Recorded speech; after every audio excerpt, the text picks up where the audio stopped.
A big legal blow for President Trump's sweeping tariffs.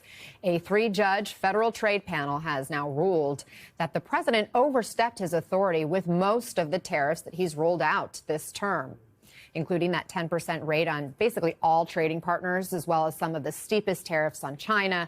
The administration blasting the decision and asking the court to pause it while appeals play out. Here's the president's advisors earlier on this decision. This is their last line of defense. We have these unelected judges who are trying to force their own will when it comes to tax policy, trade policy, and all matters of the economy. If there are little hiccups here or there because of decisions that activist judges make, then it shouldn't just concern you at all. And it's certainly not going to affect the negotiations. Let's bring in NBC News senior business correspondent Christine Romans and Bloomberg reporter Amara Imokwe. Got it.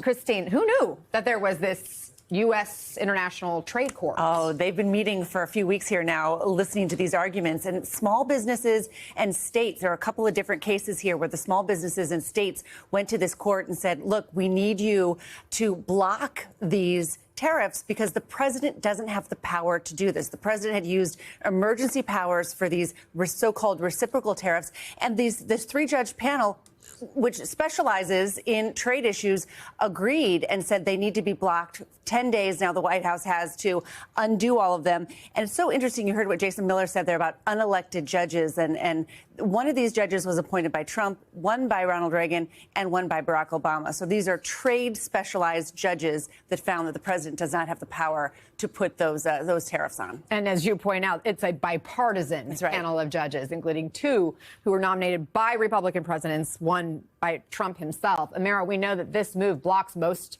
of the tariffs, but not all. So which ones does this apply to? Which tariffs are untouched? Yeah, so as Christine was mentioning there, it applies to most of the tariffs that the administration has announced so far this year. But some do remain in place because they were implemented using other legal authorities that didn't come up in this legal case.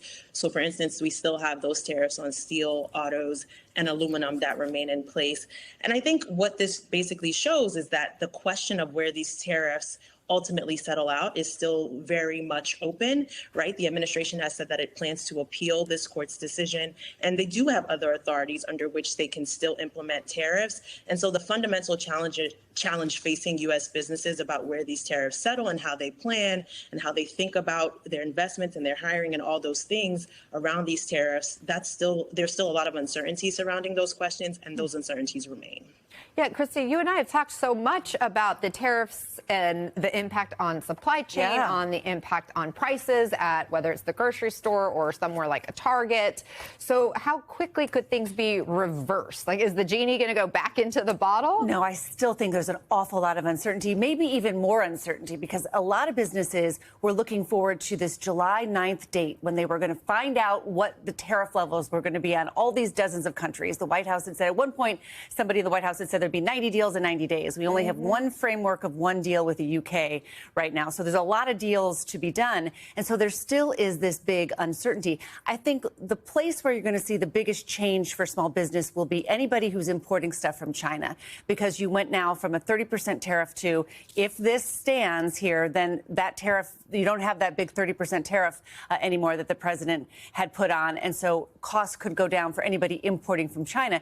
And I've been talking to businesses today who are trying to figure out, now, wait a minute, I've been only buying the bare minimum because I'm just trying to stay in business and figure out what prices are going to be down the road. Now, should I be buying up a bunch of stuff? Should I? So nobody really knows exactly what to do. I mean, and what about these other countries who are in negotiations with this administration? You point out the 90 deals in 90 days has a lot left to come into fruition, in that there's only the UK that has said, at least on record, we have a deal, but let's sort out the details. So do you see this ruling impacting these negotiations? I think it is a new variable in these negotiations because now this takes some leverage away from the president. This means that these other countries could be saying, OK, wait a minute, we might have settled for a higher tariff rate before this ruling than we do right now. So it's a new wrinkle as the negotiations proceed. But, there's a lot of deals to be done. And the White House, Kevin Hassett from the White House said that, Peter Navarro said earlier today that, countries are still calling, that they are still negotiating. So we'll see if these deals come up soon. And right now, Amara, not a ton of market moves this morning. We did see the futures overnight shot way up, but you can see just a little up here as we're looking at the Dow up 20 points or so. So what does this mean? Are investors and corporate America happy that the three-judge panel intervened here, or what is this reaction? Well, yeah, I think this is certainly a lot of businesses, corporate America they're going to be breathing a sigh of relief today because of this ruling. But as we've been talking about, nothing is set in stone. There's still a lot of open questions. And really, markets have really been sort of hanging on every trade development, which is why we've been seeing a lot of volatility in markets since these reciprocal tariffs were first announced in April.